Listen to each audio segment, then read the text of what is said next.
tá bom para nós informar o pueblo que nós está quantificar a cifra.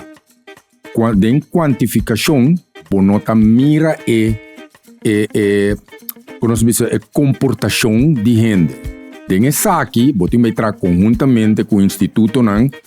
tem psicólogo, que faz investigação, lá que nós visa oralmente, contra uma pessoa a base de perguntas estratégicas para poder determinar que ele tem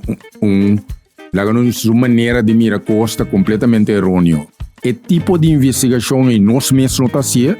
pero se tem coisas que nós por quantificar dentro do quadro aí, nós lo tra conjuntamente para si, pero nós mesmos é pobreza mental riba subes, você tem que medir psicologicamente, não tem coisa que você por medir, você por quantificar, chega para onde você tem problema mental, com tá pensa assim tal que